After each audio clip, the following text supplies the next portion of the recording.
네, 안녕하세요. 워드 임베딩 두 번째 발표를 맡은 11조의 박성수, 오문주입니다. 고창님께서는 금일 일정이 있으셔서 발표 참여는 못하시고 자료를 만드신 데 도움을 주셨습니다. 그럼 발표 시작하겠습니다. 목차입니다. 지난주에 1번부터 7번까지 진행을 하였고 이번에 8번 사전 훈련된 워드 임베딩부터 13번 덕투 100으로 공시사업 보고서 유사도 계산하기까지 발표하도록 하겠습니다. 먼저 사전 훈련된 워드 임베딩과 케라스 임베딩층을 비교해 보겠습니다. 자연어를 처리할 때 갖고 있는 훈련 데이터들로 데이터의 단어들로 임베딩층을 구현해서 임베딩 벡터로 학습을 하는 경우가 있습니다. 케라스에서는 이러한 임베딩을 지원해 줍니다. 그래서 프롬 텐서플로우 케라스 레이어 임포트 임베딩 하게 되면은 이렇게 이미 훈련된 데이터를 이렇게 불러와서 사용할 수가 있습니다. 초기화는 보통 랜덤 웨이스로 해줍니다. 그리고 보통 대용량 훈련 데이터가 있을 경우에 이제 사용을 하게 됩니다. 반면에 이제 사전 훈련된 워드 임베딩 같은 경우는 앞서 배웠던 워드 투백이나 글로브 등을 통해서 이제 훈련된 임베딩 벡터를 불러오는 것입니다. 위키피디아처럼 방대한 데이터로 미리 훈련된 임베딩을 불러오는 것입니다. 그렇기 때문에 당연히 임베딩 생성시 훈련된 웨이트를 적용합니다. 저희 예를 들어서 인용 문장에 nice, 여기서 식당 한 게 great, 아니라 너네 best, 사무실 주소. amazing라는 문장과 stop lies라는 다 문장을 넣어보도록 하겠습니다. 그러면 임베딩 층에서는 각 인용 문장을 정수로 인코딩을 해서 변환을 해서 이제 임베딩 층으로 전달을 합니다. 임베딩 층에서는 정수 인코딩을 임베딩 벡터로 변환을 합니다. 그 다양한 은닉층을 거쳐가지고 라벨 데이터가 맞는지 확인을 하고 이제 역정파 과정에서 단어 임베딩 벡터를 학습합니다. 이를 이용해서 이제 책에 나와 있는 케라스 임베딩층 기반의 감정 분류 모델을 실습해 보겠습니다. 이렇게 입력 문장과 정답 문장, 정답 라벨을 이렇게 입력을 하고 각 문장에 대해 정수인 코딩을 진행하고 아니네요. 네, 테라스의 토크나이저를 사용해서 단어 집합을 생성하고 단어 집합을 16개 패딩을 고려해서 플러스 1 되었습니다. 그리고 각 문장에 대한 정수 인코딩을 진행합니다. 그리고 맥스랭스가 4가 나온지 이렇게 확인을 해볼 수 있습니다. 최대 길이로 패딩을 넣고 그 다음에 이제 학습을 진행합니다.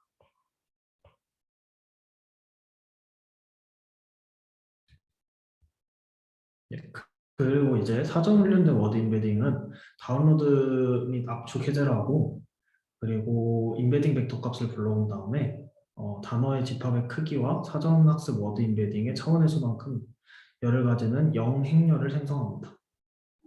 단어의 집합의 모든 단어에 대해서 이제 글로브의 임베딩 벡터를 매핑합니다. 그리고 나서 학습을 합니다. 이렇게 두 가지 방법을 알아보았습니다. 9번의 엘모는 오문주님께서 발표를 해주시겠습니다.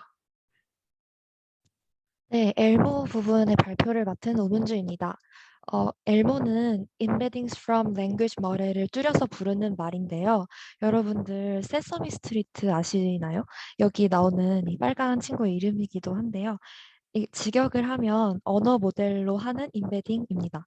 이게 아직 넘어가기 전 화면으로 네네, 아니, 네, 네, 감사합니다. 네. 이게 2018년에 나왔는데 왜 나오게 됐냐면 한마디로 문맥을 고려해서 워드 임베딩을 할 필요성 때문에 나오게 됐습니다. 여러분들 동음 이어 아시죠? 한국어에서는 뭐 배, 밤, 눈 이런 거 말이죠. 문맥과 상황에 따라서 음은 같지만 의미가 다르잖아요. 이런 단어들을 기존의 워드2백이나 글로브 같은 임베딩 방법론으로 임베딩하게 되면 글자만 같이 의미는 전혀 다른 단어들이 동일한 벡터를 사용하게 돼버립니다. 그러면 성능이 좋지 않겠죠. 그래서 엘모는 이런 다른 단어들을 서로 다른 벡터로 임베딩할 수 있도록 하면 자연어 처리의 성능이 더 좋아질 수 있겠다는 목적으로 나오게 됐습니다. 이렇게 하려면 이미 학습된, 즉 사전 훈련된 언어 모델을 사용해야 돼요. 일반적으로는 언어 모델링을 할 때 일반적인 RNN 형태를 사용할 수 있잖아요. 순방향으로 은닉층의 가중치가 업데이트되면서 워드 임베딩 벡터가 만들어지는 거죠. 하지만 엘모는 순방향 RNN뿐만 아니라 역방향의 RNN도 함께 활용을 합니다. 그래서 양방향 모두를 보고 학습한다고 해서 Bidirectional Language Model, BILM이라고 합니다. 근데 여기서 일반적인 양방향 RNN과 엘모가 쓰는 양방향 RNN이 다른 점은 엘모는 순방향 언어 모델과 역방향 언어 모델을 각각 별개의 모델로 보고 학습을 한다는 겁니다. 즉 엘모에서는 바이엘엠의 순방향 그리고 역방향 언어 모델에서 각각의 은닉 상태만을 다음 층으로 전달해서 훈련시킨 후에 엘모 표현으로 사용하기 위해서 최종 은닉 상태를 연결시키게 됩니다. 다음으로 넘어가 볼까요? 네, 이제 여기서는 사전 훈련된 바이엘엠을 통해서 엘모가 어떻게 단어를 임베딩하는지 보겠습니다. 엘모는 일단 은닉층이 최소 2개 이상이라고 전제를 하기 때문에 여기서도 2개로 예시를 들었고요. 입력이 되는 단어 벡터는 합성곡 신경망을 이용한 문자 임베딩을 통해서 얻은 단어 벡터예요. 문자 임베딩은 뒤에 이제 컨볼루션 신경망에 대해서 배울 때 자세하게 설명이 될 것 같고요. 간단하게 말씀을 드리면 단어 하나에도 여러 의미들이 들어있을 수 있잖아요. 그 단어 안에 있는 작은 단위를 의미 단위를 서브 단어라고 하는데 이런 서브 단어의 정보를 참고해서 문맥과는 상관없이 단어의 연관성을 찾아낼 수 있어요. 예를 들면 책에 나온 것처럼 더그랑 떡이라는 단어의 연관성 같은 걸 말이에요. 문자 임베딩 방법을 사용하면 OOV나 희귀 단어, 신조어 문제 이런 걸 완화시킬 수 있다는 장점이 있어요. 그리고 해당 시점에 바이엘엠의 각 층의 출력값을 가져오는데 이 각 층의 출력값이 가진 정보는 서로 다른 종류일 거고 엘모는 이걸 모두 다 활용할 수 있게 됩니다. 기존의 RNN 기반 다층 구조에서는 마지막 층의 히든 스테이트 벡터만 이용하잖아요. 그런데 엘모는 각 층의 출력값, 즉 순방향 RNN과 역방향 RNN의 임베딩 층, 2개의 은닉층을 연결하고 각 층의 출력값별로 임베딩 층, 첫 번째 응닉층, 두 번째 응닉층의 가중치를 준 다음에 각 층의 출력값을 모두 더하는 거죠. 한마디로 가중합합니다. 그러고 나서 벡터의 크기를 결정하는 스칼라 매개 변수를 곱합니다. 이렇게 완성된 벡터를 넘겨주시겠어요? 다음 페이지. 네, 엘모 표현이라고 합니다. 이렇게 나온 엘모 표현을 글로브 임베딩 벡터나 여타 다른 기존의 임베딩 벡터와 함께 연결해서 입력으로 사용하면 스팸 메일 분류나 질의응답 시스템 같은 자연어 처리 작업을 할 수가 있게 되는 거죠. 여기까지가 엘모 표현에 대한 설명이었습니다. 다음 부분은 성수님께서 다시 해주시겠습니다. 네, 감사합니다. 그 다음으로는 임베딩 벡터 시각화가 가능한데요. 이거는 이제 구글의 임베딩 프로젝터를 이용하게 되면은 임베딩 벡터를 시각화해서 보실 수 있습니다. 실제로 실습하거나 이런 건 없어가지고 이 페이지는 넘어가도록 할 텐데 혹시 한 번쯤 직접 해보시면은 이해하고 도움이 되시니까 나중에 꼭 해보시면 좋겠습니다. 네, 그 다음 이제 문서 벡터를 이용한 추천 시스템인데요. 이거 아까 문주님께서 말씀해 주신 것처럼 되게 문서 벡터를 이용하면은 다양한 실습을 해볼 수가 있습니다. 그래서 책에는 세 가지, 네 가지 정도, 세 가지 정도의 이제 실습이 있는데 그 중에 이제 첫 번째고요. 이제 이것도 네, 한 단락씩, 네, 한 줄씩 이렇게 코드를 보시면서 이해하시면 되겠습니다. 네, 일단 데이터를 데이터 프레임으로 로드를 하고 그 다음에 다음과 같이 전처리 패턴을 지정합니다. 전처리 패턴으로는 문장 내 128번 이하의 유니코드 정수 반환하고 그다음에 이제 소문자와 그다음에 NLTK의 스타월즈에 포함된 단어를 제거하고 그다음에 HTML 패턴들 뭐 태그 같은 것들 제거를 하고 그다음 문장부 제거 그다음에 알파벳만 반환하는 네, 이런 전처리 패턴을 지정해 줍니다. 그리고 그 전처리들을 진행해주고 그다음에 밑에도 이 앞에서 진행된 전처리를 가지고 와서 토코퍼스에 저장해주는 전처리를 진행합니다.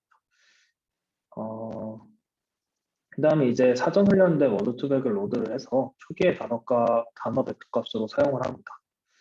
그리고 각 문서에 존재하는 단어들의 평균 벡터 값을 계산해 줍니다.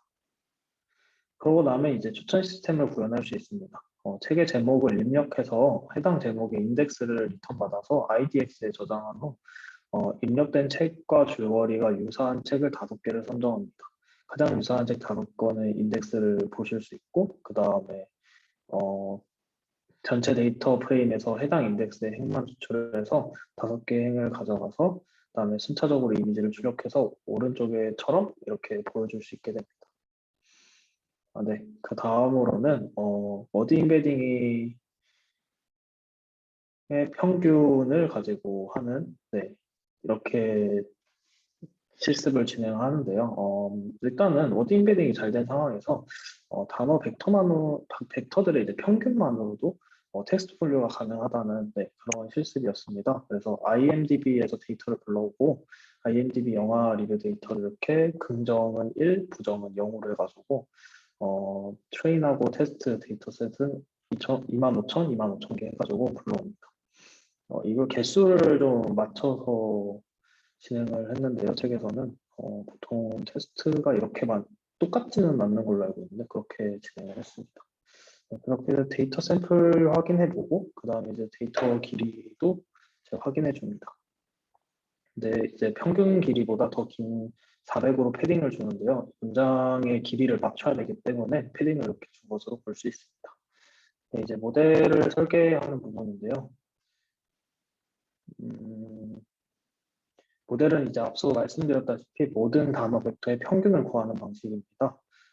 여기 이제 내용들 보시면은 테스트 정확도가 88% 정도로 이제 준수한 수준으로 나오는데요. 제가 예전에 같은 데이터셋으로 똑같은 태스크를 수행한 적이 있는데 이제 다른 딥러닝 모델과 이 모델을 양상부를 해가지고 98.9%까지 정확도를 올리는 그런 놀라운 일도 있었습니다. 이게 약간 긍정과 부정으로 두 개로 이제 나누는 바이너리 클래시피케이션을 하기 때문에 이런 결과가 나올 수 있었던 것 같습니다. 다음으로는 닥2백을 이용해서 이제 사업보고서 유사도를 계산하는 실습입니다. 이것도 이제 한 문장씩 이렇게 설명해 드리겠습니다. 먼저 실습에 활용할 데이터를 다운받아 가지고 맥캅이라고 하는 형세소 분석기도 설치합니다. 그리고 파일을 데이터 프레임에 로드하고 결축치를 제거해 줍니다. 또 태그의 문서 제목, 그 다음에 워즈스에는 문서 본문에 해당하는 단어 토큰화 결과를 저장합니다. 그리고 학습하고 모델을 저장합니다. 성능 평가를 해보면 동화약품에는 종근당, 3일 제약, 그리고 일양약품 등이 비슷하다고 나왔고 화이트 진로에는 화이트 진로 홀딩스, 무합, 그리고 보혜양족, 이렇게 국순당 이런 것들이 비슷하다고 나오는 것을 볼 수 있습니다. 네, 이렇게 실습도 끝이 났습니다. 감사합니다. 혹시 질문 있으실까요?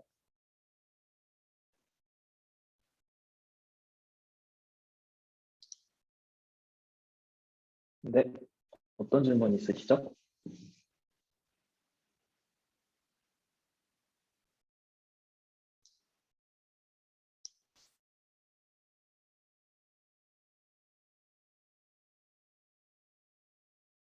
관련 도서의 추천 코드에서 연관도는 단어 벡터의 분석으로 계산하신 건가요?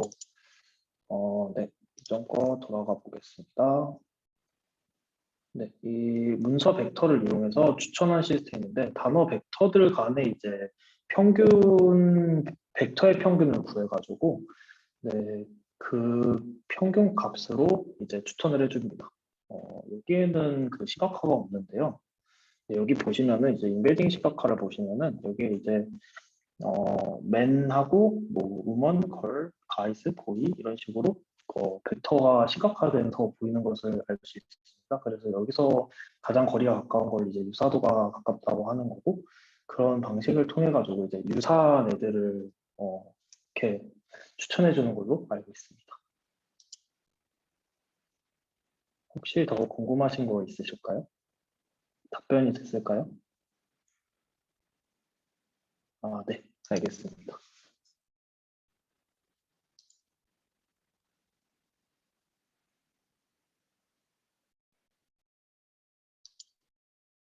네, 추가적인 질문 있으신 분 계실까요? 아, 네. 없으시면 이것으로 발표 모두 마치겠습니다. 11조 박성수 문주였습니다. 감사합니다. 감사합니다.